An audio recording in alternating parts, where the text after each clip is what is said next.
Welcome back to Off Ball Takes. This is your host, RB Laws, and this is my co-host. Christopher Wells. We appreciate all the support on our recent content. And speaking of recent content, we made our first guest appearance on the Miami Heat Zone podcast. Shout out to Martel for being a gracious host. He quite literally gave us the floor on all things Heat related. So please go show him some love. If you're a Heat fan, go subscribe to his channel. His channel will be in the description. And then another thing, as promised, we also, read out comments from our recent videos. And somebody on TikTok going by the name of the108. He commented on our short Context Matters, explain why those teams sold. Tired of debating from every podcast. I would have to respectfully disagree. I don't think that was baiting from us. It was just more so, short form content. The full video has plenty of context regarding the teams Doc Rivers has coached, including lack of effort from certain players, injuries, the list goes on. And for you guys watching, if you didn't know, the last episode we talked about the whole JJ Redick and Doc Rivers, heated exchange and beef, whatever you want to call it. We talked about that and that situation. But regardless, we appreciate the comment, and we hope that we gave you the context that you were missing. And before we get started, please don't forget to like, subscribe, and follow us on Instagram and TikTok at the OBT Podcast for more content and updates.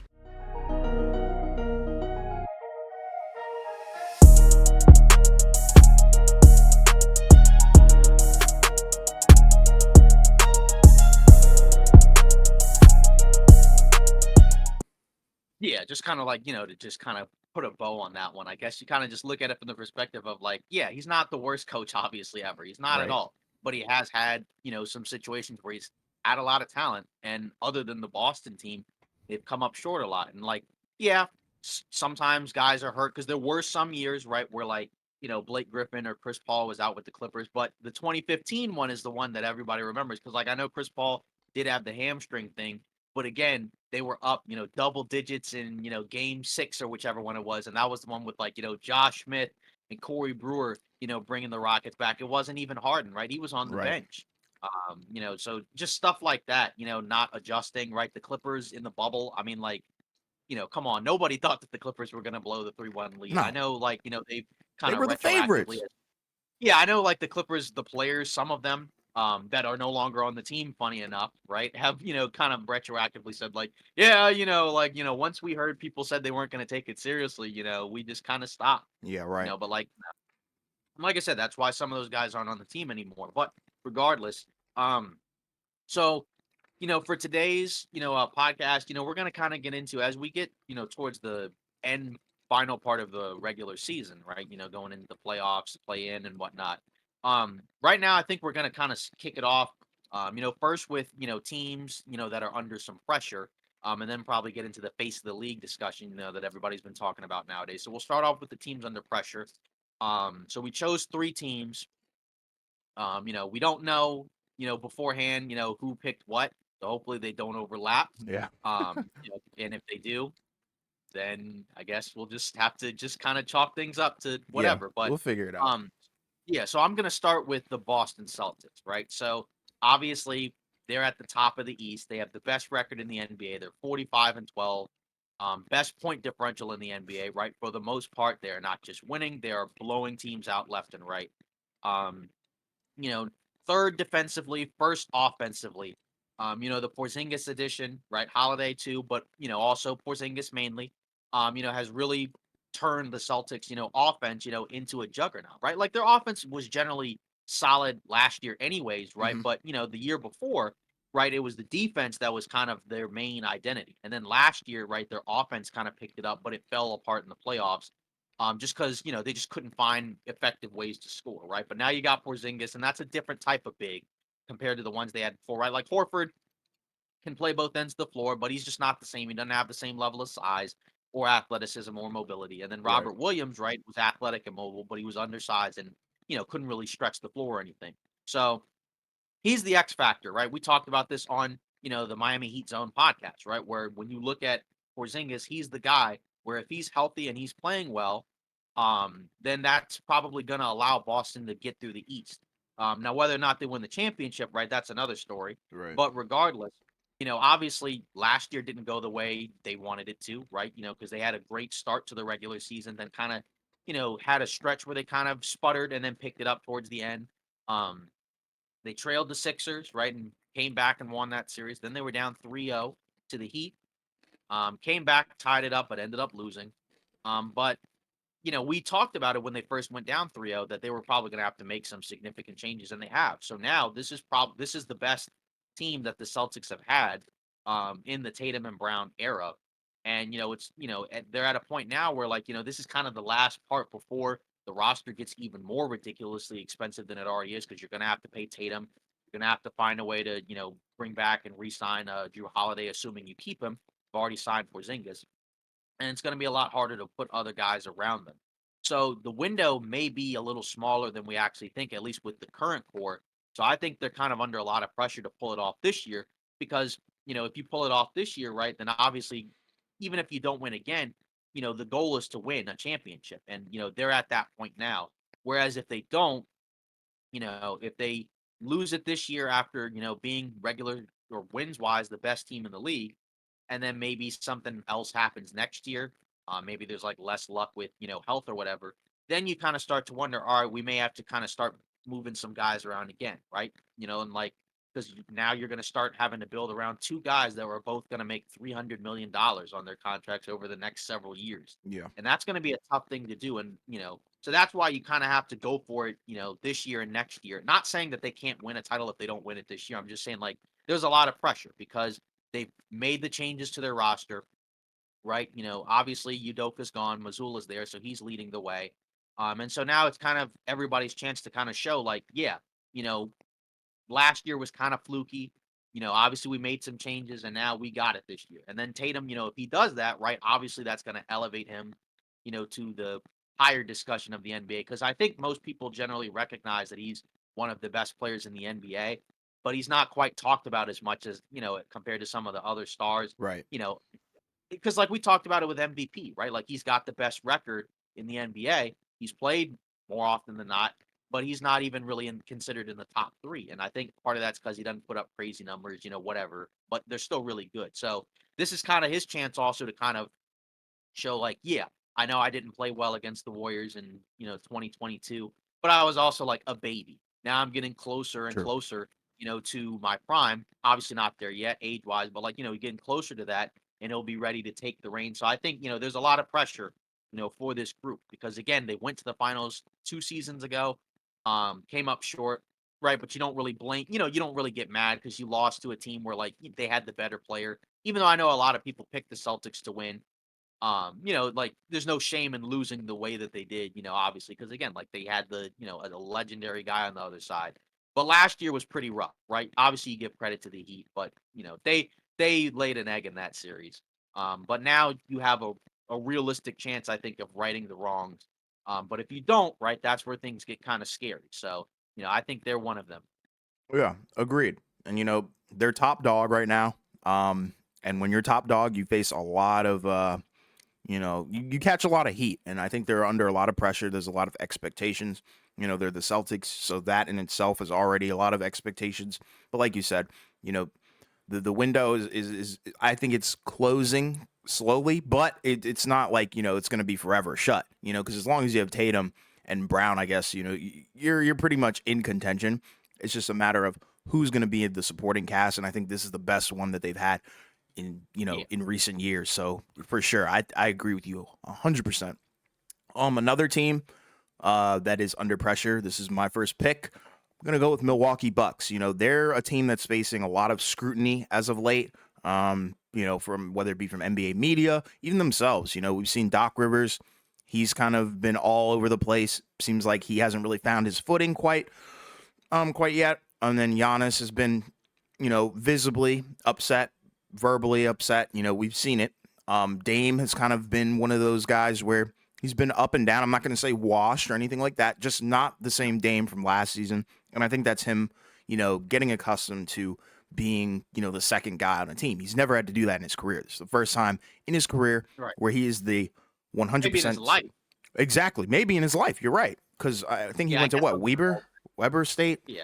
But like, yeah, I guess like you other than said, Aldridge. Yeah, but even then, like Dame kind of just came in and was like shooting lights out from the jump. But yeah, so he's adjusting. Then Middleton being in and out sometimes that doesn't help. Lopez with the age. There's a lot of factors I think going on with this team, but they're in a lot of pressure because they made the biggest move of the offseason, or one of them, I guess you could say, where they acquired a star, and this was a guy that Giannis dreamed of playing with. So when you put those expectations on yourself, there's a lot of pressure to perform and a lot of pressure to win. And I'm not sure if they can do it. They're what, 5-5 in their last 10 games. They are on a 2-game win streak, though. So that's good. But they're really chasing after Cleveland, which is kind of wild. Who would ever thought that we would be talking about Yeah. the Milwaukee Bucks as currently constructed, chasing against the Cleveland Cavaliers is currently constructed? But hey, it is what it is. And then New York's not too far behind from them. I feel like there's a lot of gray area for them to kind of, I guess, slip and fall, because there's teams that are right behind them that could easily catch up if they just go on a few 4 or 5 game win streak or something like that. But yeah, I think factors wise, there's a lot at stake here. They with the coaching issue, that's a whole nother thing in itself. You fired Bud, hired Griffin, fired Griffin, hired Doc. What's going to be the next thing in the cycle? So that's another thing that I'm looking at. And then also, since you did get rid of, Drew Holiday, and the team has taken a severe hit in defense, although recently it's been a lot better. That's another thing, because you might be looking at a generational mistake if, this Dame and Giannis pairing doesn't work out. Because say Giannis doesn't like it, or, it just goes south. Giannis could walk and leave, and then Dame may retire or something like that. Who knows? So that would be my concern with them. And I think they're under a lot of pressure to not only necessarily perform well in the playoffs, but really win the title. Right. Yeah, because again, like, with the Bucks, I mean, again, you're not mad that they're third in the Eastern Conference. Like you said, the Cleveland one is pretty surprising because they've been so banged up at different points, right? They had Yeah, the long stretch where, Garland and Mobley were out, and they're still, top two. I know they've had a balling. relatively easy schedule, but you still give them credit for being able to, pull out a lot of those wins because the games are just made much more difficult. Mm-hmm. Um, but going back to the Bucks, like, yeah, I mean, obviously when you fire your coach, you know, halfway through the season, like, yeah, you're under pressure and you got a top 5 player in the league.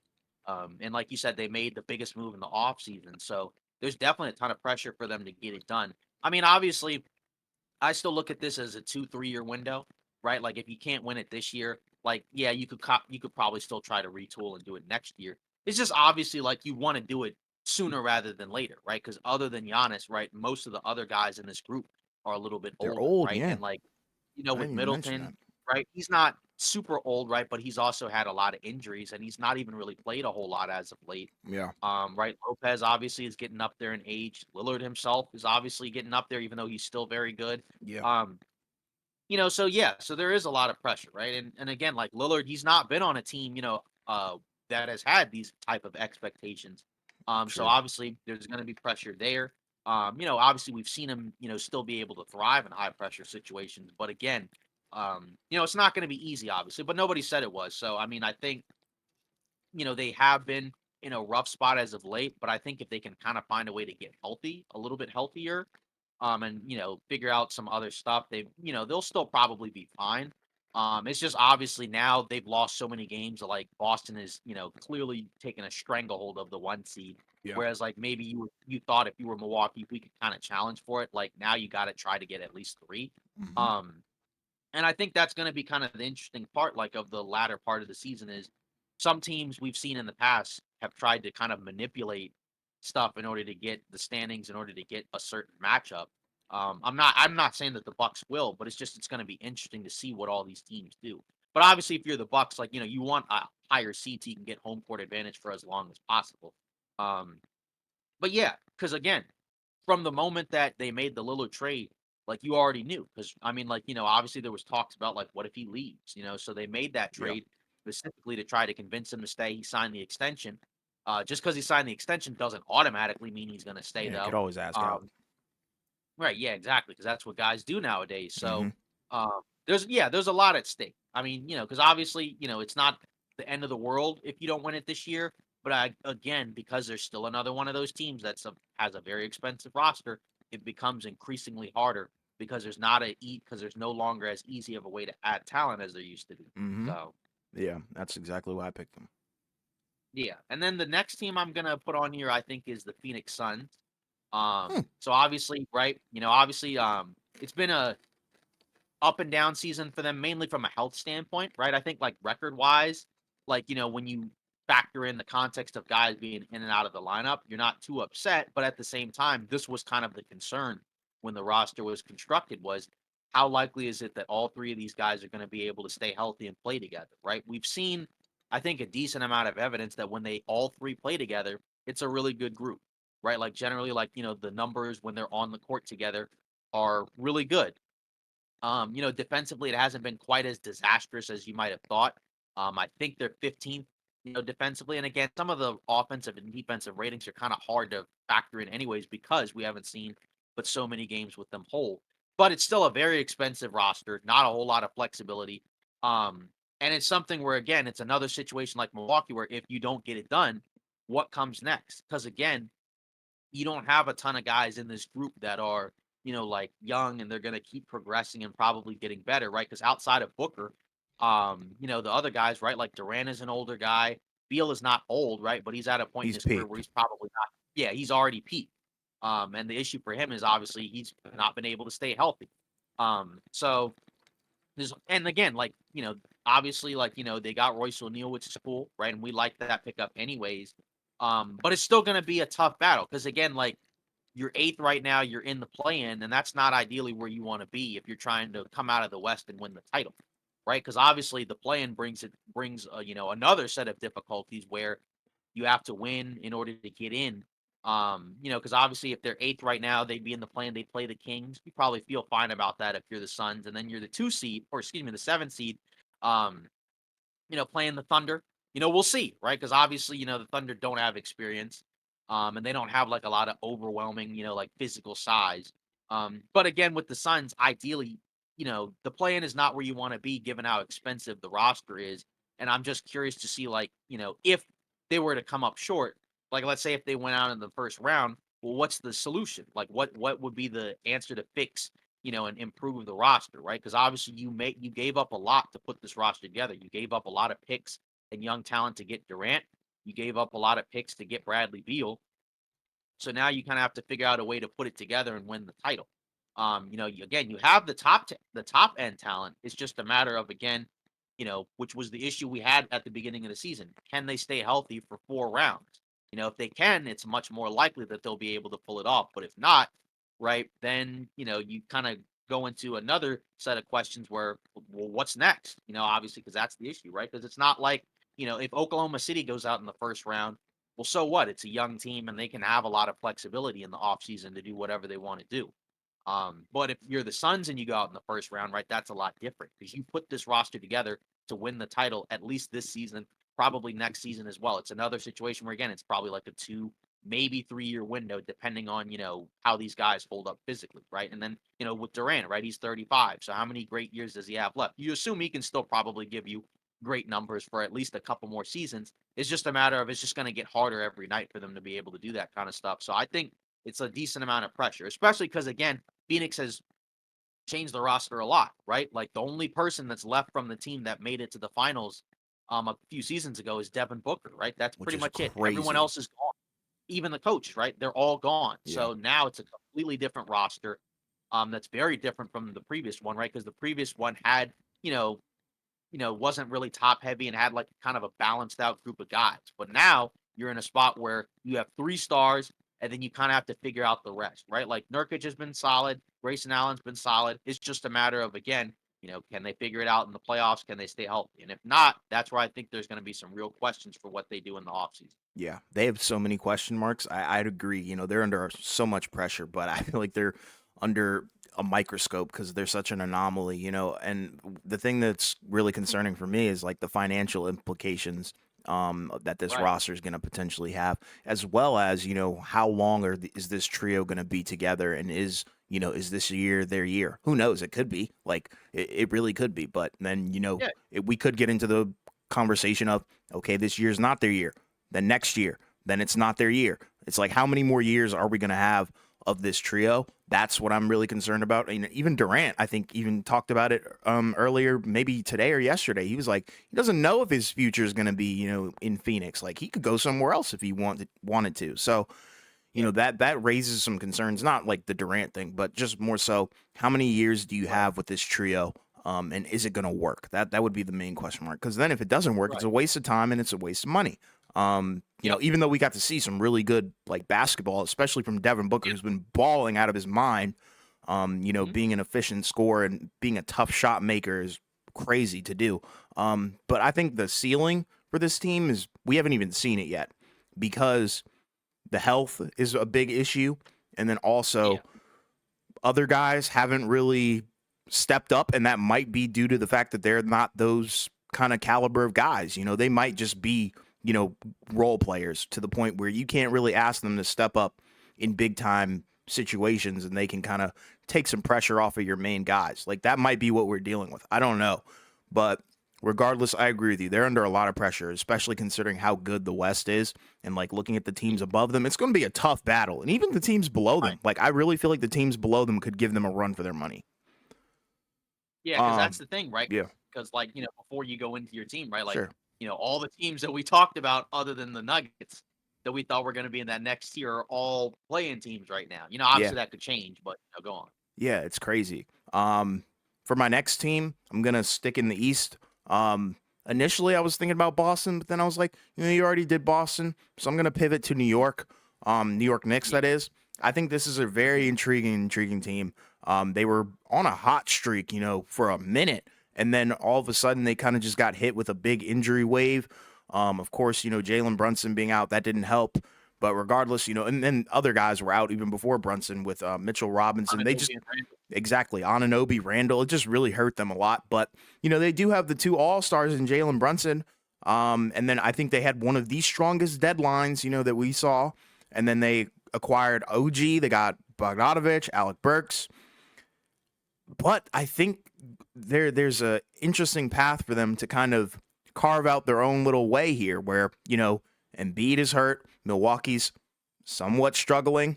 I guess, the East is somewhat opened up a little bit, but they just have to really win out. Because, Boston is obviously there. Cleveland is obviously there. Milwaukee's struggling, but, hey, I don't know. They could do it because they're in fourth place looking at it right now. But they're 4-6 in their last 10, just on a 1-game losing streak. But I think they're under a lot of pressure because, New York hasn't seen a lot of basketball success in a long time. So when you have a roster like this, where they're the fourth seed, you have expectations. But it could also backfire in your face where, you go out in the first round and it's like, oh, well, that was all just a waste. That was, we fell for the hype or something like that. But I think you do have to feel good about the direction where the Knicks are going. And I think they're just under a lot of pressure to actually make it out of the first or even second round, depending on who you talk to. I've heard a lot of Knicks fans have them going to, conference finals, but I don't think that's necessarily realistic right now. It could be if they're fully healthy, but as of right now, I don't know. But I think they're under a lot of pressure to succeed. Yeah, I need to see Randall come back. For sure. If they want a chance at the conference finals. I know that, we've always picked on, Randall or whatever, but you still need him, if you want to be able to get that far, I think. And I've always picked on him mainly for the fact that I think there's better players out there that they could get and replace him with. That's more so what I think. But for sure. They need him right now. Yeah, but the next one is interesting because, when you said that, I honestly didn't really expect you to, mention the Knicks. Because I don't know necessarily if as many people put the Knicks in the category or the tier of, they need to win a championship right now. I feel like, most people probably feel like if they can get to where they were last year, then that's probably, you would still consider it a successful season. Obviously, they got to the second round and lost in 6 to the Heat. If they can get to the conference finals, I would definitely call that a successful season because you went further than you did the year before. But yeah, that's kind of an interesting one. I hadn't really thought about that one because obviously, with a New York team, there's always going to be a lot of buzz about them, because again, it's a good team. I think personally, we have to say this is a very good New York team. Yeah. So when you have a good team, there's a lot more expectations. And then Brunson has kind of elevated himself now into bigger conversations. Oh, for So sure. now, and with those bigger conversations comes more expectations, right? So now he's in a spot where, like, okay, everybody's been talking about you now. Well, now are you going to be able to, do what you normally do? And I think he has, right? Like, I don't think he's going to be a guy that's going to come up short because he's shown that he can be a guy in the playoffs that you can turn to and Hmm. rely on. Despite, kind of an unorthodox game for a guard, it works, right? Like it's worked. It worked in Dallas and it worked in New York last year. They didn't lose to the Heat because of him. They just ran out of gas. So I think that's kind of the interesting aspect now but just in general, I think people are maybe unfairly going to expect more out of him and the Exactly. rest of the team in general. Because like you said, they also had a very strong trade deadline. Everybody said they had one of the best, if not the best. So, they're going to be in that conversation. But that wasn't one that I had thought about. um, Yeah, they're but the the last main reason the main reason I had picked them was mainly due to the relevancy because, like you were saying, when you become relevant, a lot more eyes are on you, and a lot of eyes weren't on New York until really last year, in my opinion, because they'd been kind of like right, one of those teams where you can meme about where they had R.J. Barrett and Julius Randle, like people saw that as a comedic duo. Then you bring in r- Brunson, who kind of brought that like factor of okay, wow, we've got a hooper on our hands, and then yeah, now they elevated their game and brought in a lot of impact guys with the deadline. mhm, And, you had two all stars as well. So I think it speaks volumes on the team. And it wasn't more so like, this team is under pressure to win the championship, I guess. More so under pressure from fans and media to actually be successful because right, you don't want them to be relevant for not, where it's like yeah, you're yeah, relevant just to go out in the first round. Like, I don't want them to be in the same category as the Kings, you know? right, yeah. No, I get it. Yeah, and that makes a lot of sense, especially when you factor Bless you. in Yeah, thanks. Especially when you factor in, again, there's higher expectations now. And they've also just become a more serious team because, Brunson came in, changed the culture, and now they've Yeah. brought in more guys that kind of, fit into that culture a lot more with Thibodeau as well, obviously, right? Like Ananobi fits in there better than Oh, Barrett, big time. as well as others, right? So, it'll be interesting. And then my last one, going back out west, it's LA, but it's the Clippers, right? So the Los Angeles Clippers, they're 37 and 18. They're third in the Western Conference, right? Obviously, since the early part, of the season when they first traded for Harden and kind of struggled, they figured it out. They've been winning games left and right for the most part. They've had a weird stretch as of late where they've lost a few games here and there, but they were so good during the early part, you kind of just write it off as like, you just have a few rough games every once in a while. Um, but you put them into the high pressure group because again, this is a team that when they were first put together with Kawhi and Paul George, they were kind of the team that was crowned, kind of like one of the favorites going in. With that group, the defense and the depth. And obviously, they've come up short, right? Obviously, a lot of that, in fairness, has been due to injury, right? Like, one or the other has been hurt, and missed time, re- regardless of whether or not it's regular season or playoffs, right? Like the second year, right after the bubble, right? Kawhi had the ACL injury, so he was gone, right? Then he was gone for the whole year after that, so they couldn't obviously go anywhere, right? Then last year, Paul George gets hurt, then Kawhi gets hurt. But now you have both of them healthy for the majority of the season, um, right? Kawhi's played in 50 games. Paul George played in 52, right? So they've basically missed, right? Like, barely more than like what, 10 games or something like that. Hmm. So they've been very healthy. They got the guy they wanted in Harden, right? Who's kind of helped, diversify the offense and help run the offense, right? Which was a problem for them. Um, you know, Sometimes late in games because they didn't have a traditional, point guard type table setter guy. Hmm. So they have all the pieces right now that they pretty much need if they want to be able to get it done, right? And this is probably the year to do it, where you are amongst one of the best teams in the Western Conference. You're, gonna be top four, right? So you're gonna have home court at least for the first round. And the teams that are ahead of you are less experienced teams, that you may not be quite too worried about, right? Obviously it could change if the Clippers, make a last season push to get one of the top seeds, but regardless, they're in a pretty favorable spot right now, to potentially come out of the West and win it all. They could obviously win the championship, but if they don't, right, then you kind of wonder, like, now what? Because obviously they've signed Kawhi to an extension, which is cool. They haven't signed Paul George to one, but you assume that they do, as especially if they either win the championship or go to the conference finals. then you're probably going to re-sign Harden. But again, like the other ones, you're going to be an expensive team, and you may not have as much room to improve the roster. And so this is probably the time to, be able to win it all. And if you win it all, right, then obviously everybody's been clowning the Clippers. We've done it obviously our fair share of times because Yeah. they've come up short a lot. But if they win it, even if they just win one, it's all worth it, right? Yeah. Even Makes up for people it. now are talking about like, yeah, they shouldn't have even traded Shea, to get Paul George or whatever. But if Hmm. you win a title, doesn't matter. So, if they don't, I feel like it's going to be harder because again, then you got to expect all three guys to be healthy. Again, they're going to be a year older, and the West is probably going to be even better next year than it already is right now. So, Yeah. um, I think they're the other team for me that's under a lot of pressure. I think maybe like I don't know if it's the most of the ones that I've mentioned, but it's definitely up there. Yeah, I would definitely say they're an honorable mention for me, just due to the fact that, you have all these guys, they've been together for a while. Then you make a big move and bring in James Harden. Then you also have Russell Westbrook coming off the bench.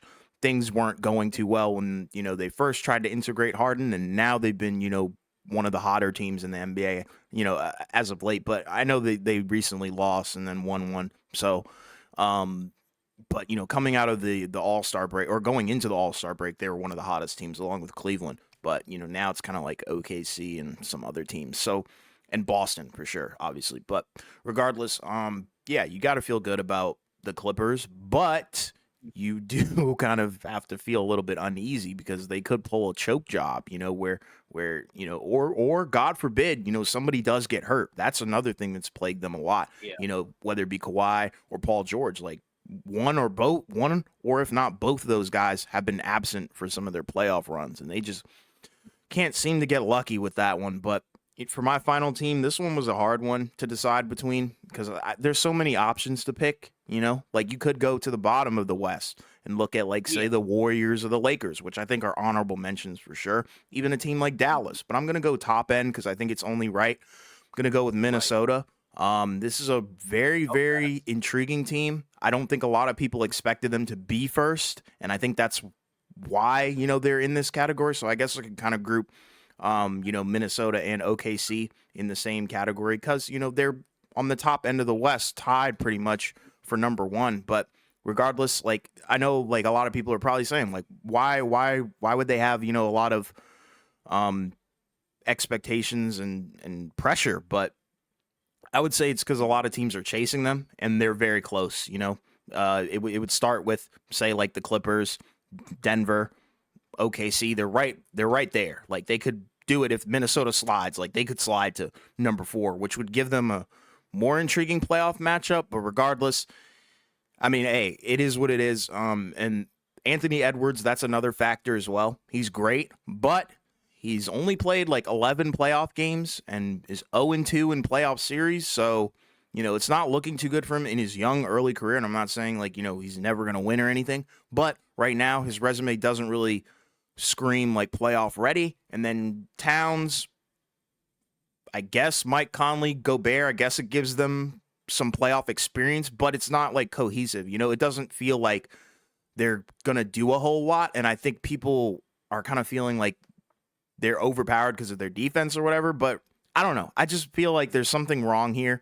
And even like if they're like the number 1 or number 2 seed, Minnesota could easily play like a super like high profile team with talent experience in the first round. Like what if we got like the Lakers or Golden State versus Minnesota? I would not be surprised if Minnesota like throws that series. But yeah, I think there's a lot of pressure on them to actually perform and be relevant. And again, it's kind of the same situation as the New York Knicks, where you're bringing a lot of buzz. You got one of the younger superstars, arguably one of the faces of the league.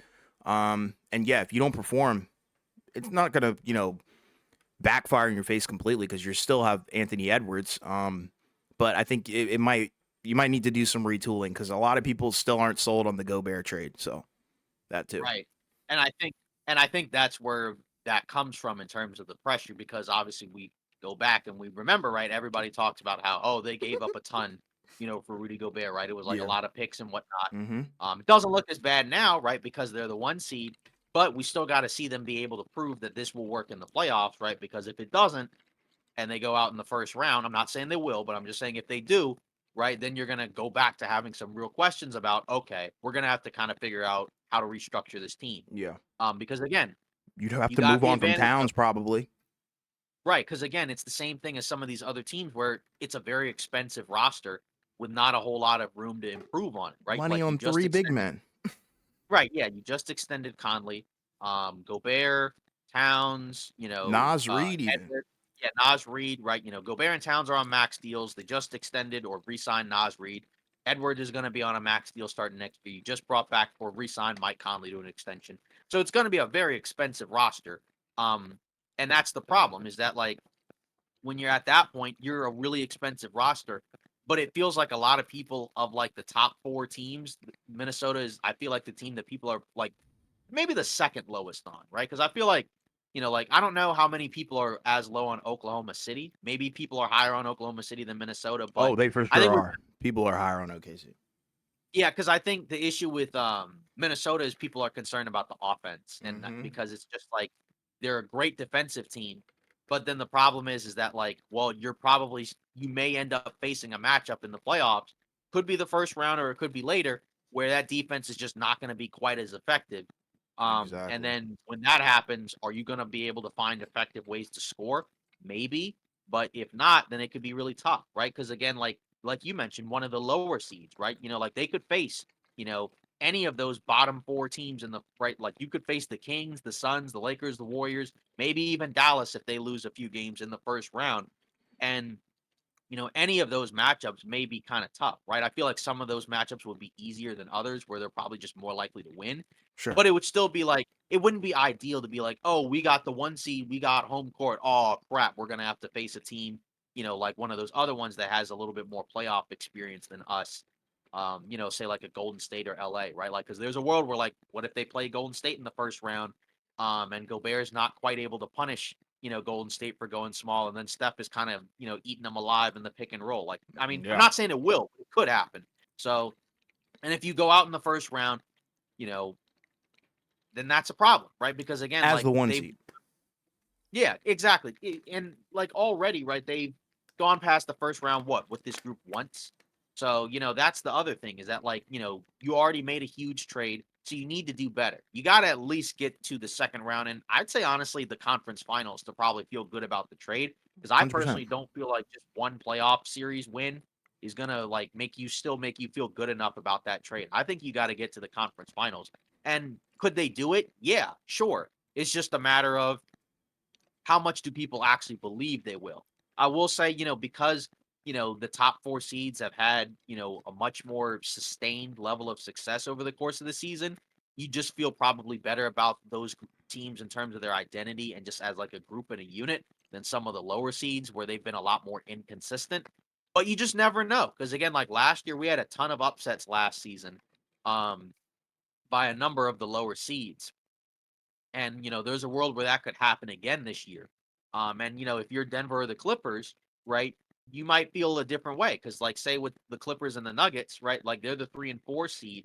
And so it may be possible that like whoever they match up with in the first round may be a worse matchup or it could be better. I don't know. Cause again, like if you're the Nuggets, you may not care about who you play. Or maybe if you're the Clippers, you may not care because you're just that good. But I feel like with Minnesota, they have to prove it. I think a little bit more so than some of those other teams. And if they, prove us wrong, or I guess prove us right, because I don't think as many people are confident in their ability to be able to come out of the West. If they prove us right and they can't do it, then that's where it gets to a point of like you said, they may have to look at, all right, we don't have a whole lot of avenues to improve, so we may have to move one of our expensive guys. Yeah. Gobert may not bring us back as much as we gave up to get him. So the next guy that you're looking at might be Towns. And Towns has been really good this Yeah. year. So it's And not there's no hate on him, bro. like yeah, so it's not like he's been bad or anything. It's just again, you're gonna have to probably choose if you come up short, which guys are gonna be able to stay around long term. And Towns may not be able to be that only because again, I feel like he may, you might be able to get more value, but then his contract is huge as well. It's not the same as it was a few years ago where he was Right. making a lot, but not a ridiculous amount of money. Right. Now he's like on a huge supermax extension, and that's where even that gets tough as well. So if they don't get it done this year, it may be tough. But then you also factor in Edwards because he's young, and if he continues to improve, it may just not matter anyways, and he may just be good enough to kind of just drag him over the top. True. And like Yeah, sometimes a like hard carry. yeah, like sometimes like that happens in the It playoffs happens. where like a guy, or a team kind of has like a coming out party. And when we didn't really expect a whole lot, all of a sudden they just kind of prove us wrong. Yeah. And and sometimes that happens. So Yeah, and it's like I feel good about Minnesota, but right, like and the main reason is because I'm confident in Anthony Edwards' ability to be, one of the greatest players, in this generation and in the current NBA. But like the guys around him, sometimes it seems like they might not be as like, serious. right. I mean, I'm not like trying to Yeah, take shots at anybody specific, so I'm not going to name anybody. But I'm just saying, like, you could tell you got a couple Minnesota. left heads. Exactly. And Yeah, Minnesota has dropped a few games where they made me question their basketball ability on the offensive end. And I'm right. not screaming like that they're frauds or anything like that, because I would No, arguably say the same thing about Oklahoma City, where, you feel good about the record and stuff like that. You feel great about Shea, but then there's some other right. pieces where you can start to question their ability and their longevity and their impact in the playoffs. That's what I'm really looking Yeah. at. Like, how And there's much no is pressure on Gobert going to impact a game in the playoffs? We've seen it in right. Utah. We've seen it somewhat on Minnesota, where it's like sometimes the impact isn't even there and it can't be felt. Yeah, I mean, for the regular season, he's been great for them. Absolutely He's agree. probably gonna win defensive player of the year. And again, like it's a team sport, so you're not gonna blame one guy if they come up short. No, It's just a matter of again, it's high pressure. And we know Minnesota, like offensively, there's gonna be series or games where it's a close game, and they're gonna have to find a way to score late in the game. And if they don't do it, they're gonna lose that game, right? yeah, Because in the playoffs, sometimes just being great defensively or just being great on one end of the ball, period, isn't gonna be enough. You got to be able to do both hmm if you want to be able to win the title. And I do think, like, again, you have a guy that can play at a superstar level in the playoffs, right? It's just a matter of, again, is he going to be able to do it 3, 4 times? When again, he's going to probably have to face some really, really good teams. especially in And, the West, and bro. again, Oh my god. yeah, because the West is insane. And again, if they don't get it done, then that's where you're going to have to start asking some questions about. We're going to have to find a way to improve the roster. We're probably going to have to move one of those core guys. Like, you know what I mean? Like that. hmm That's just going to have to be an honest conversation. So, but they either way, they've been great so far this regular season. So it's not like like you said, we're not calling them frauds or anything. No, It's just a matter of, again, you got to take this postseason seriously. Not that they didn't last year. It's just, last year they were the 8 seed and it was disappointing. And they came together at the end. Obviously, they lost in 5 to the Nuggets. But this year, now you're the 1 seed. that's And so, like pressure, we bro. said You got a before, target on your back, man. yeah, because again, people already initially had clowned them for the Gobert trade, and people were definitely clowning them last year. And if it's a similar result, but this time you're the 1 seed instead of the 8 seed, it's going to be even more nuts. It's So gonna be horrible. yeah. Yeah, so I mean, those are the teams. I mean, obviously, like you said, there's other honorable mentions. I mean, you could include, like you said, some of the lower seeds. I mean, guess Phoenix is a lower seed too, but like you could include like LA or Golden State. Yeah. I mean, those teams do have, like former champions. So I don't know if those guys internally feel the same amount of pressure. As say like, maybe the guys in the higher on the in the higher seeds are, hmm but at the same time, you know, those teams could look very different, if like say like if LA or Golden State doesn't make the playoffs, like let's say they just either lose in the play-in or whatever, right? Like those teams could look kind of different. Um, so I mean, Philly obviously would have been on the list, but Embiid's hurt. So like Yeah, I nobody couldn't even put really them there. has like a whole lot of belief in them right now anyways, right? Oklahoma City is a high seed, but people don't have a whole lot of I mean like the expectations aren't quite as high for them. I know people say they could win the West, but if they don't, nobody's going to be like, "Oh, this was a failure of a season," right? Cuz Right. like, This is what who they should expected them want. to be. Yeah.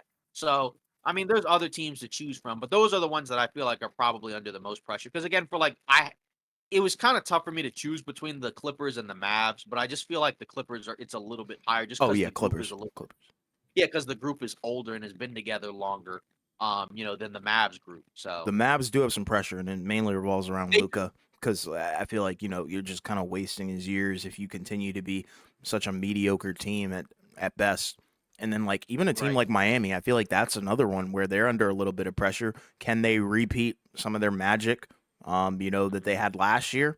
Can they actually Yeah, do well in the playoffs? Like they're a sleeper team for, I guess, yeah. pressure. The only thing for Miami is I don't know how many people right now like are actually. I feel like people are still continuing to like not really have a lot of belief in the Heat. Right. Um, but again, when you when you give up on them is kind of when they start to be like, yeah, you shouldn't have given up on us. Like I feel like we've Exactly. kind of seen that from a handful of these teams, this season, right? Because there are other teams as well, right, where it's like right when we gave up on them, then they start to show like, yeah, maybe we shouldn't give up on them, And and then at the same time, no, go ahead. Sorry. right, yeah, because say like a Golden State, right, like they were awful earlier in the season, right, and Hmm. then like as of late they've been killing it. Hmm. Obviously they lost to the Nuggets tonight, right? But still, like, like now you have more belief in them than you might have earlier in the year. I don't know if you do, but like, I feel like more people do just in Yeah. general than before. Yeah, they look better. And like, Yeah. I don't know. Mhm. It's tough with Miami. Um, I'm trying to think of there's another thing I was gonna Yeah. say. I think the pressure from Miami would have been ridiculously sky high if they had gotten Lillard. I think because they Sure. didn't get Damian Lillard, they're like looked at as a complete underdog right now. Like I don't think anybody expects them, to come out of the East. Like I feel like most people at this point, even with the way like people have been talking about the Bucks like they have no shot. Like it almost kind of feels like everybody's saying like it's Boston and then everybody else. True. And Maybe unironically, yeah, the East is better than last year, in my opinion. I think there's more competition in terms of like who we're seeing, and I think um I it's think the more issue much of a part of tighter of a race. Yeah, I think the one issue with that is that Philly is different because Embiid's out. Like if he was Yeah. healthy, yeah, if he was healthy, I think it definitely would be. I feel like some people may not buy into it quite as much, but like the Knicks are better than they were last year. Yeah. Obviously Indiana's better than they were last Yep. year. Orlando, obviously, because they weren't even a playoff team, right? They Yep. kind of replaced the Hawks, right? Those two teams have replaced Atlanta and Even Brooklyn, who are Boston. worse. Yeah, and then Boston's obviously better than last year. And then I think if Philly is healthy, maybe you could say that they're better than last year just because Yeah. they have more like, depth and a lot more like versatility and a Hmm. better coach. But yeah, I just think that's the issue. Like if Embiid's healthy, then I would definitely say it. But even Sure. without Embiid, like, there's still some good teams. Hmm. Um but yeah. So then now moving on, I guess we'll kind of go to the next topic. We talked about some of those young guys, and it's kind of the face of the NBA. So there's, been a lot of discussion, I think, about, who the next face of the NBA, is, right? Like say Rich Paul, right? He was on, a podcast and he was talking about some guys like, may have the it factor, but they just may not be all that popular, right? Like, it's gonna be chosen or whatever. Um, so there's a lot of choices here, right? Like Jason Tatum, he weighed in because he thinks he should be the face of the league, I think. If I'm not mistaken, he said that, right, with Malika Andrews. So there's a lot of options here, right? So I guess I'll kind of start with you. Like, who do you think? I mean, because I feel like right now we would still probably say like Steph and LeBron. I guess LeBron first, Steph second, are probably still the faces of the NBA Hmm. right now. But obviously, they're not going to be the faces forever. Right. So who do you think has the best shot at getting, at being the next face? Because I think there's been fewer faces of the NBA than we actually think. Like the league's been Agreed. around for like almost 80 years, but there's probably been like fewer than 10 faces of the NBA. 100%. And there's a lot of responsibility, and I think a lot of, like requirements that you got to fill in before you could get it. But Yeah. what do you think? It's tough because first of all, we kind of have to fill out what the criteria of that could mean, and I think that could mean a Right. lot of different things for a lot of different people. Me personally, Yeah. like you said, LeBron and Steph, they're still here. They're still great. That's number one. You have to be great. They're still great. Yeah. So when they retire, I could see maybe a Luca, Shea. I think Giannis is potentially there because he's funny, he's charismatic. He's got the Yeah. endorsements. The problem with Luca is like he doesn't show a lot of emotion, especially when he's talking to reporters. He doesn't seem super duper charismatic at times. Sometimes he does give off the diva vibes, but we've seen that before. But that's not to hate on Yeah. him. I think, his talent speaks for himself. But from a talent perspective, I think you could look at Luca. I think Wemby down the line would be a safe pick as Yeah. well. Like I said, Giannis.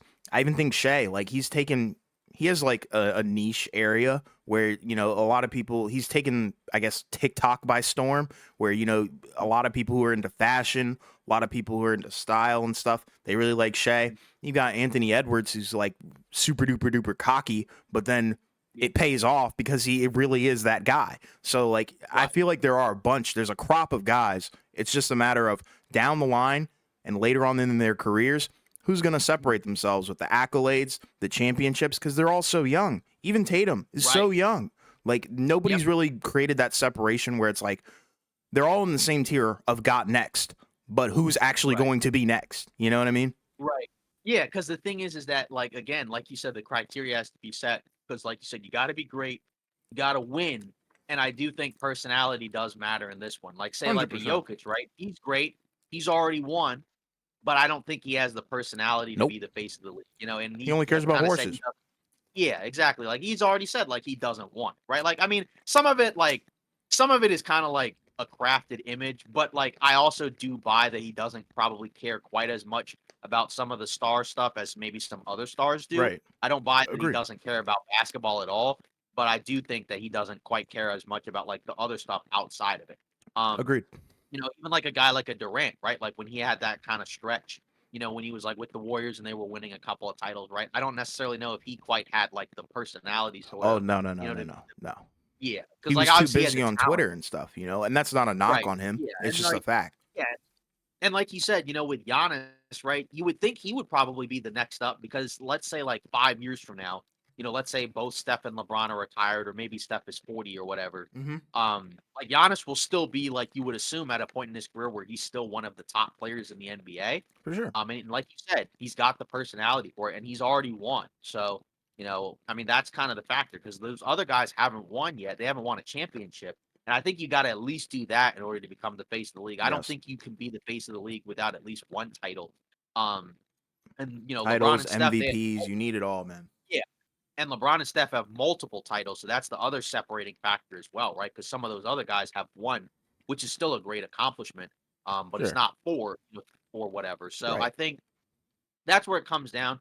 Like you said, I feel like Giannis or Wemby are probably the safest picks, because again, you expect, Wembanyama, he's got the game, he's got the personality. It's just right now his He's team already making stinks. history too. Like the Yeah, stats are historic, you know. He's like playing my exactly. career where he's breaking all the side quests and stuff like that. It's ridiculous. Right, exactly. He's got the game, he's got the personality. He Yeah. just hasn't won. And he's a rookie, so like you don't expect him to win, and that's the main thing. His team stinks. But if they can get better over the next several years, right, and they end up, pulling something off, right, maybe he wins a title like 6, 7 years from now, right? And then all of a sudden, like he's in that conversation of like, the face of the league. Because the other Yeah, for guys, sure. yeah, because I don't know if the other guys are gonna be able to be the face of the league. Because again, it's a very, very small amount of, guys, right? I mean, Yeah. like, again, like we already mentioned LeBron and Steph, right? Probably like a Kobe. I don't even think a Jordan. Shaq. Yeah, Jordan. I don't even think a Shaq was considered the face of the league at any No, point. he didn't care Um, enough, I don't think. And that's right, and like then what I'm even look talking at about. Duncan, who won 5 titles, right? He Duncan didn't won have five the titles. personality for it. Right, exactly. And then, before Jordan, I guess what, like Magic and Bird, Dr. Magic, J. yeah. So I mean, yeah, so like, it's like there's not been that many. So it's Yeah. like, the next whoever the next person is gonna have to be like in the They're gonna have to be in the tier, right? GOAT convo. Yeah, like Like quite somewhere in the literally. yeah, like basically they're gonna have to be in the conversation of the best player in the NBA.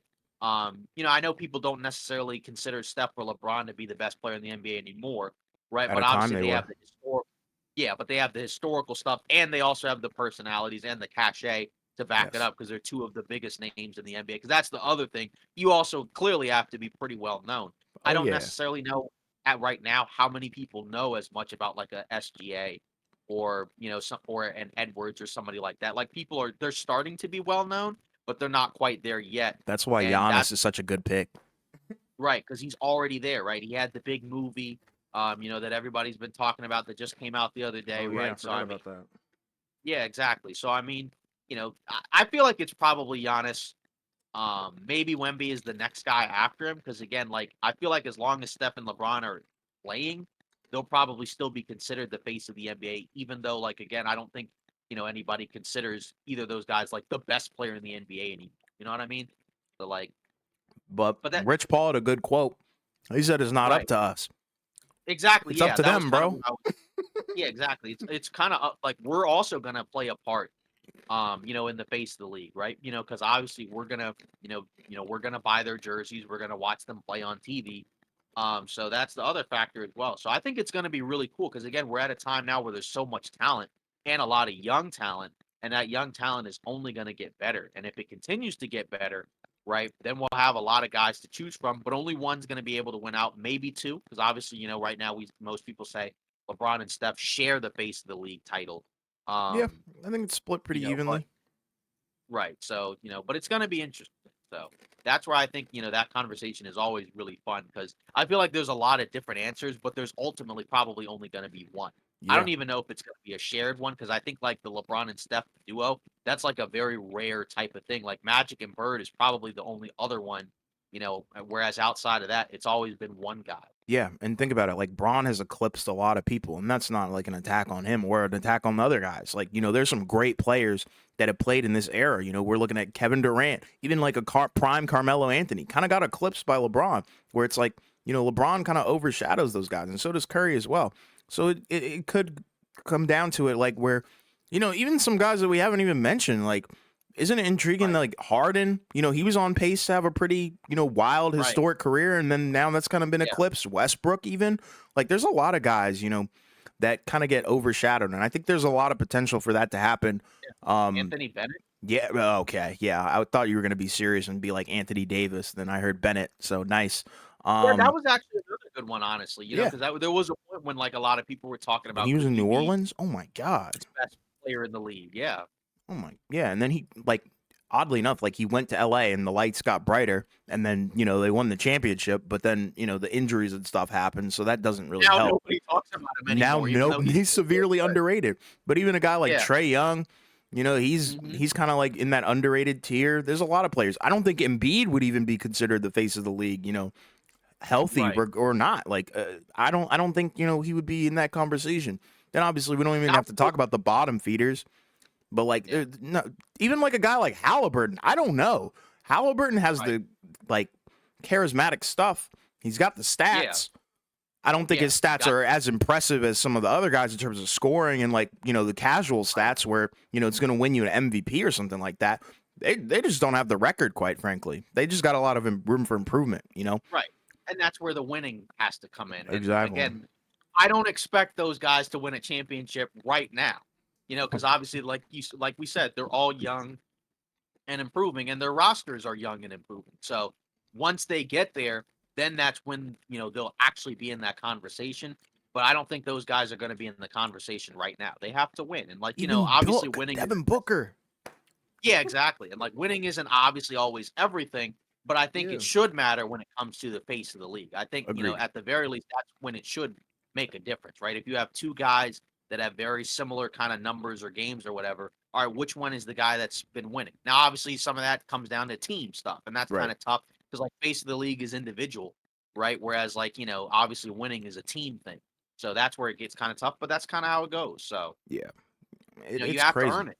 And that happens with Yeah, any sport, like even in football. Like there's not really a clear consensus a lot of times. Like right now, obviously the face of the league in the NFL is like Patrick Mahomes, but that's just because yeah, quarterback is dominated so much. Like there's a lot of players that you could argue are, a little bit more charismatic or a little bit better in their positions that they play.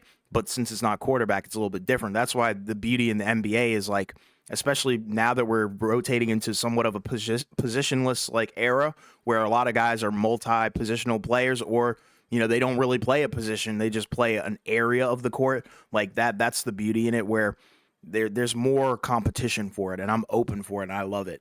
I think it's a great yeah. conversation. Exactly. Yeah, and it's only gonna, continue to increase because, obviously people aren't necessarily expecting it this time around because a lot of people don't, buy a whole lot into this year's draft. But Yeah. there could be a couple of other guys right over the next several drafts, right, that come in and that we're not even thinking of. Somebody in like seventh or eighth grade or something like that. True. Just comes- Yeah, because like nobody would have even thought of like Banyama like 5 years ago.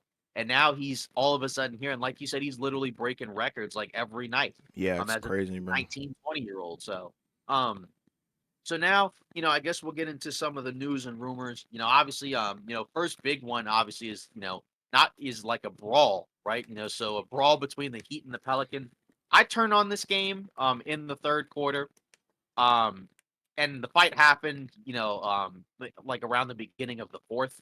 And it was a fight, right, where it was kind of interesting where it didn't really start off the way you would have thought, right? Because like Zion drives in, he gets grabbed by Kevin Love, but it's like a basketball play you've seen 100 times. Not anything malicious, not anything Right. like overly, dirty or anything. Just a grab. And then, all of a sudden, right? His teammates, fine, came to his defense. And then, Najee Marshall, right? He kind of shoved Kevin Love, right? Then Jimmy Butler comes in, right? And then they shove each other. Then Najee grabs Jimmy by the neck, which is kind of, wild. And then, guys just kept on going at it and going at it, right? Then you had the two guys on the bench, Jose Alvarado and Thomas Bryant, throwing punches at each other, which is just insane. Yeah. I think a fan also got kicked out as well. So obviously a lot of stuff happened, right? Jimmy Butler got tossed, Najee Marshall got tossed. Um, Alvarado and Thomas Bryant got tossed. Bryant wasn't playing, but he was on the bench. Um, and now they've dished out suspensions, right? I believe Jimmy Butler gets 1 game.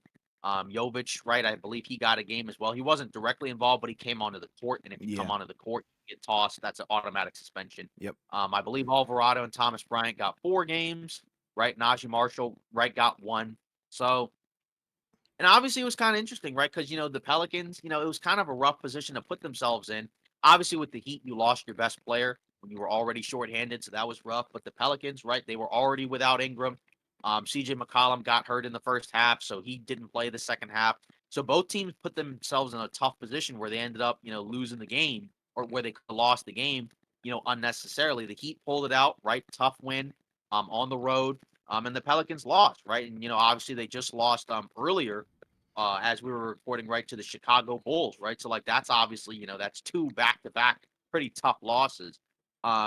Where all of a sudden now, right, they were 5 and then they've dropped to 6 or whatever. Yeah. So, didn't really expect a fight like that because again, I didn't really think that it was going to be something that warranted like a huge brawl. But at the same time, it is kind of interesting, right? Because obviously some of these guys are going to miss some time. Not all these guys are, as impactful as others, right? Obviously, Butler's your best player, but it is 1 game, so it may not kill you the way that it might if it was like 4 or 5 games. Yeah.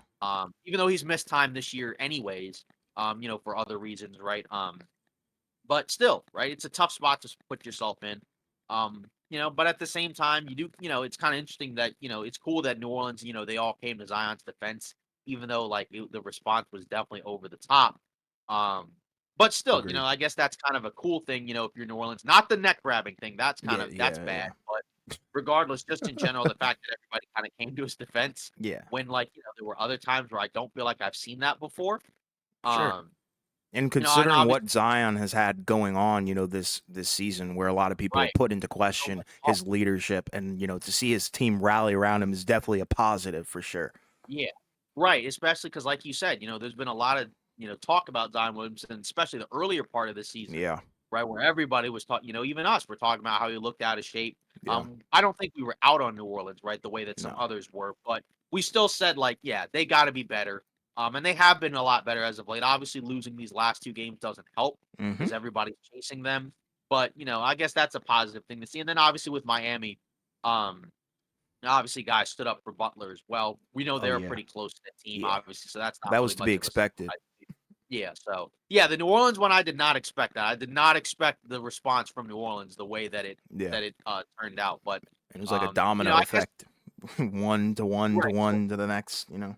yeah, exactly. So in the long run, does it mean a whole lot? I don't necessarily know, but it is kinda noteworthy that, like, something like that happened, right? Because Yeah. like, there are other times where if you replay that situation 9 out of 10 times, nothing happens, right? The Right. guy goes to the free throw line, you just move on, business Or as guys usual, just get but into each other's spaces. There's no choking or anything like right. that. Yeah, I'm not advocating for violence, by the Oh way. yeah, I'm yeah, just yeah. like yeah, I'm just pointing out that like you said, it was interesting that they were rallying behind him in that way, as opposed to kind of just like, because last year we heard a lot of negative-ish type of stories about, guys kind of being not all that happy with Zion last season. Right. And I feel like as of late, we've definitely not heard that at all. which is good to see. Because again, as a young guy that's still kind of trying to find his way, that's what you want out of one of your franchise cornerstones. So Agreed. yeah. Moving on, right? Steve Kerr, got a 2-year, $37 million extension, right? So, it makes him amongst, the highest paid coach in the league, if I'm not mistaken. Kind of funny, right? Because obviously he took a lot of flack, I guess mainly from fans as well as other podcasts, people covering the Warriors at different points, right? For, because a lot of people thought he did a horrible job, but, guess what? Now he's doing better. The team is doing better. They're still 10th in the Western Conference. So that's an uphill battle. But, you still got to give him credit for being able to kind of like figure out ways to kind of, like they've had to adjust the rotation a ton. They've had to change the lineups a lot, right? I mean, obviously going into the season, right, there was questions about whether or not Chris Paul would start. I mean, we didn't think he was going to start, but still, right? And then Klay Thompson, who would have thought, he's coming off the bench. Obviously, Steve Kerr getting him to buy in, right? That's the trust factor.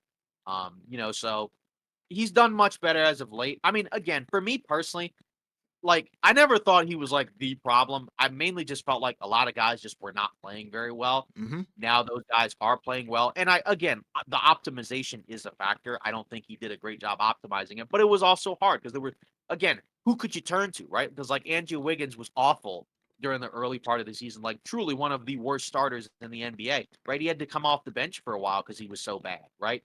Obviously the Kaminga part, that's kind of a knock on Steve Kerr. But he responded and started him, and he's played a lot. Kaminga's rewarded him with his play. Draymond's been at the 5. So now there's going to be some other rotational questions once Chris Paul comes back, because it's like, okay, now you have another guard that you got to insert into the rotation that's going to make you smaller, right? Obviously, some of these other guards will need minutes. Gary Payton will need minutes because you need perimeter defense, you need switchability, you need offensive rebounding, you need his athleticism. But again, I think he's a guy. I think Kerr has shown like he's a good coach. I know he takes a lot of flack. I'm not saying he's like I don't think people like would say he's the best coach in the NBA anymore.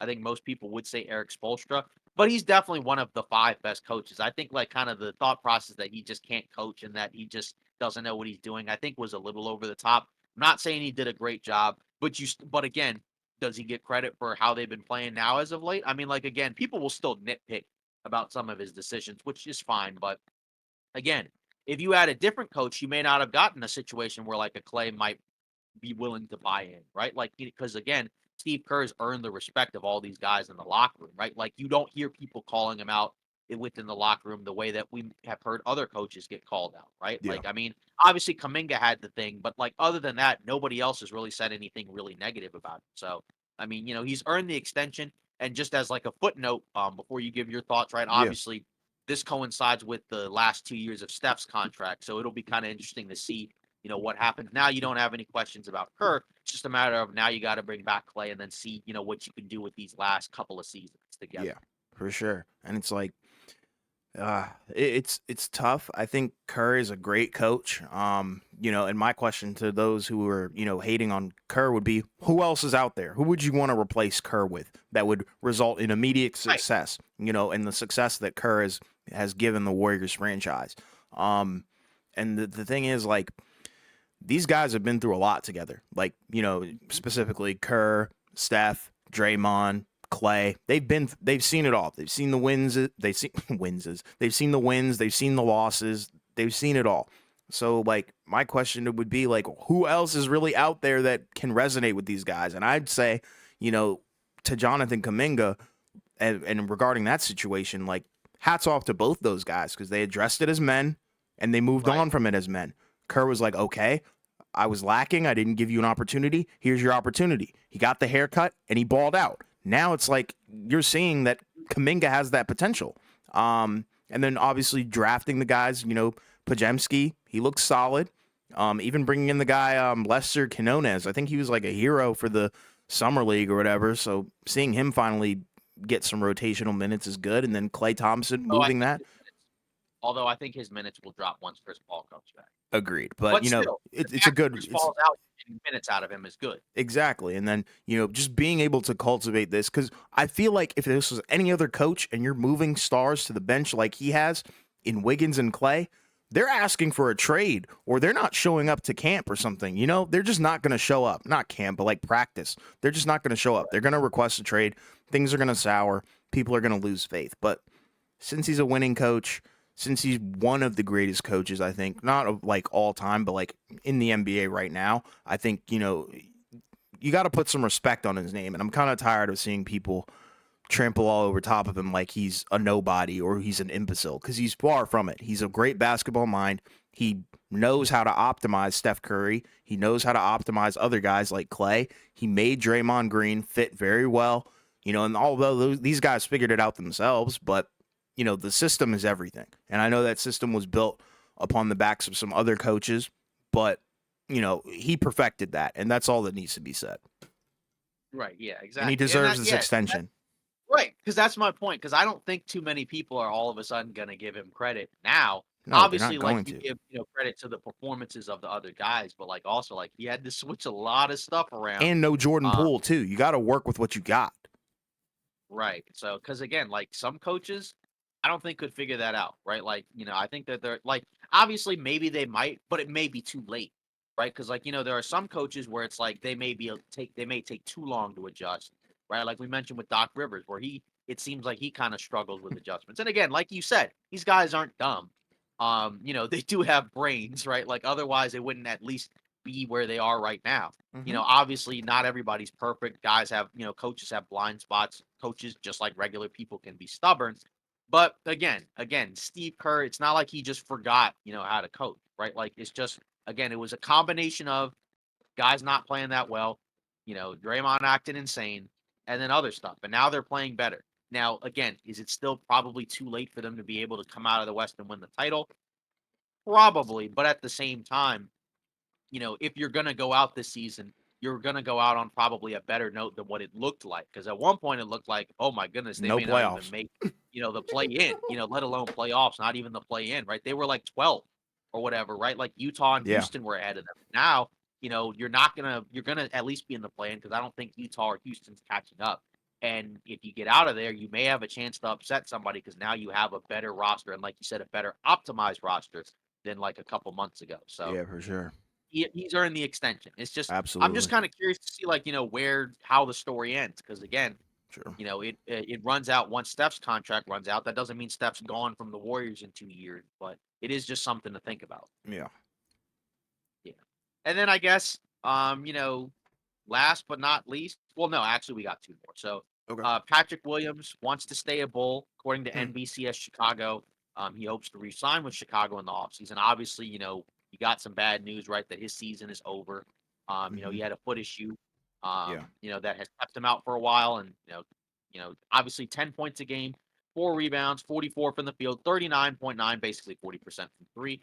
Um, so, obviously the numbers don't really jump off the page, right? I mean, but also his role's kind of been up and down, right? Because obviously there was a stretch where Zach Levine was out. Then there was a stretch where he was back. Obviously Lonzo hasn't played, all this other stuff as well. Um, I do kind of wonder what happens, right? Because he was drafted fourth overall, which I think was kind of a surprise. I don't think a lot of people expected him to be a top four draft pick. Yeah. When it happened, I think most people were like, oh, wow. I Yeah. think he impressed a lot of people as a rookie. I think the issue is it doesn't feel like he's really gotten that much better since then. He's also, you had 2 seasons, even though he was healthy 2 seasons, you had 2 other seasons where you missed a lot of time. Obviously, he's only going to play 43 games this year. He played 17 a couple seasons ago. Um, but obviously, it seems like he's a really good shooter, solid defender, decent athlete. It's just you feel like there's probably still like a little bit more that you'd like to see out of him. I do wonder if Chicago keeps him. You would have to assume probably. It's just a matter of, I guess, probably the first, matter of the manner of business is maybe try to find a trade for Levine because I think it may be a little bit harder to justify paying all of those guys. If you have like Levine making a ton of money, right? You may have to bring back DeRozan unless you just let DeRozan walk and just be like, we'll let him walk and then we'll just re-sign Patrick Williams. I mean, Chicago has a lot of questions. I mean, it Yeah. doesn't really make any real sense to let him go, unless a team just gives him a crazy amount of money that you're just like, we're not matching, which I don't think that's going to happen. Just, there's not a whole lot of teams with cap. Teams with cap, I feel like they're going to probably spread out that money because again, this is not a great free agency class. So, if he gets a decent big contract, it's probably from Chicago. Just a matter of, how do they construct their roster in the offseason because they have a lot of questions. Yeah, and it's like Patrick Williams. I think that was more of an overdraft. That's kind of the way that I've always felt about it. I guess at the time he somewhat fit their system or whatever, and it's like, but now you can kind of see that his impact is just not as good as it was, his rookie year. And like you were saying, I think he's averaging like what 10 points, 4 rebounds in 27 minutes. But hey, it is what it is. But the injury hurts regardless. Season-ending injury is crazy. But I think if we're being on like the optimistic side of things, like in a world where the Bulls are healthy and they're back to form, I guess you could say, I think he's a crucial Yeah. part of their team, and I think Yeah. they should work out a deal and he should stay because I think that's the only place that I could really see him at, just due to the fact that that's who took a swing on him so highly in the draft. Yeah. Um, and then moving on, last but not least, the Thunder waive 2020 first round pick Alexis Pokashevsky.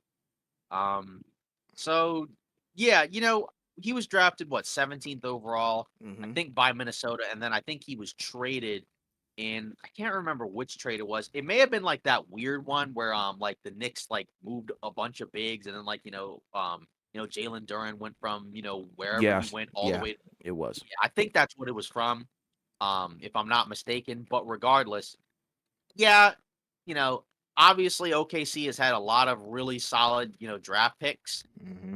But this one did not work out, right? Yeah. He averaged 1.1 rebound, 10 in 10 games this season. Obviously, he's also mainly struggled to stay on the court.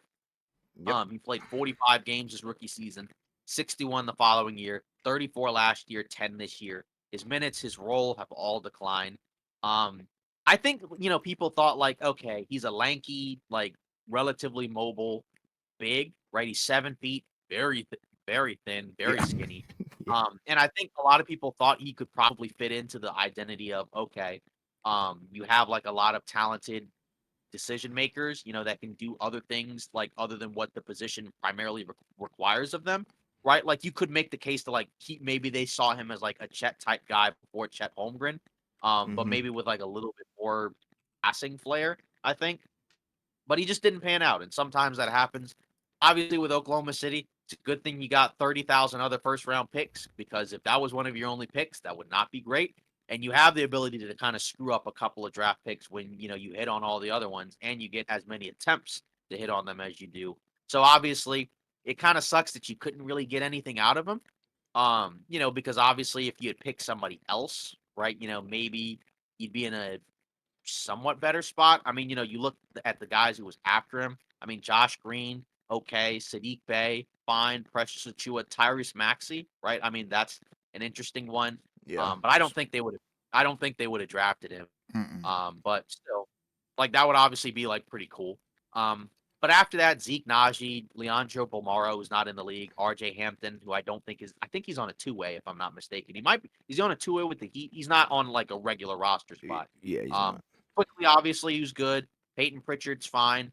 So, Udoka Azubuike, Jaden McDaniels. I mean, like Malachi Flynn, Desmond Bain. So so there's like mixed in like a few guys in there, but it's also kind of like a spot in the draft where it was just like a lot of the guys that you might have really, really, really wanted to pick were kind of already gone.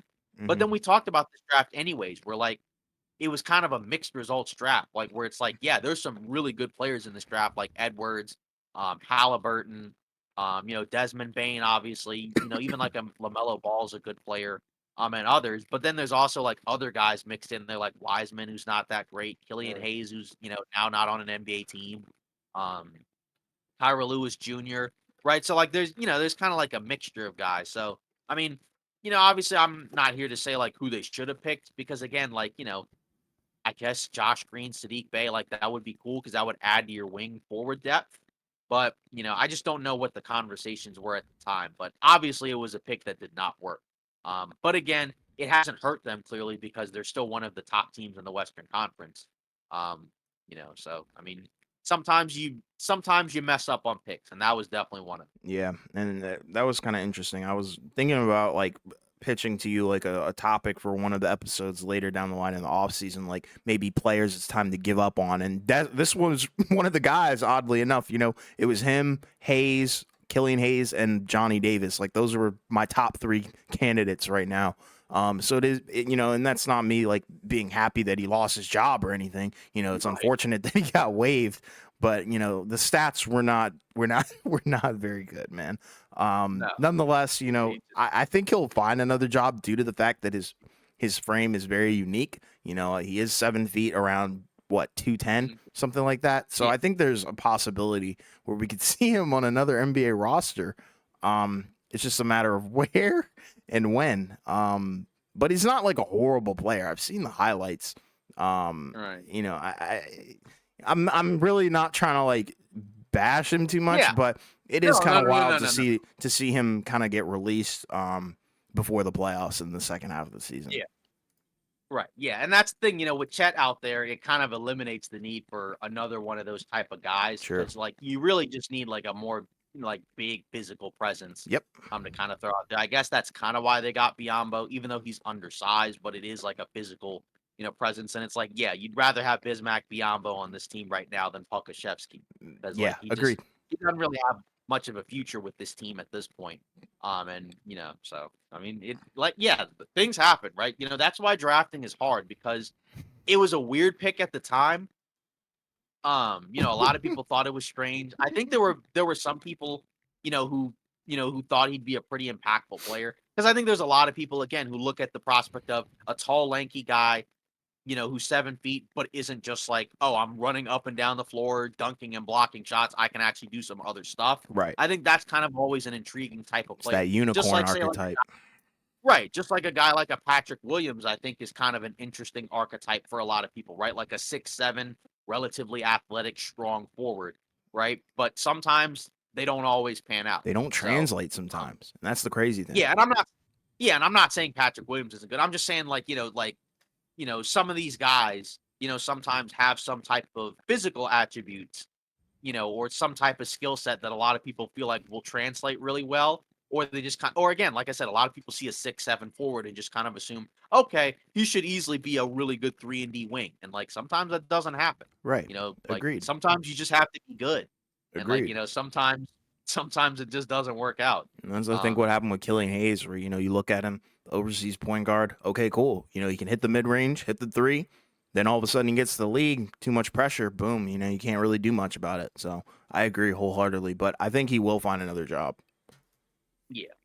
Well, that's it for today's episode of All Fall Takes. Again, let us know in the comments your thoughts, on everything we discussed, right? Teams under pressure, the face of the league, and the news and rumors going around. And also, again, don't forget, we made a guest appearance on the Miami Heat Zone podcast, right? Martel Llewellyn, right? Obviously, he did a great job, I think, getting us on the podcast and kind Yeah, of for putting sure. us out there. So check that out. Like you Shout out said, to link in him, the man. description.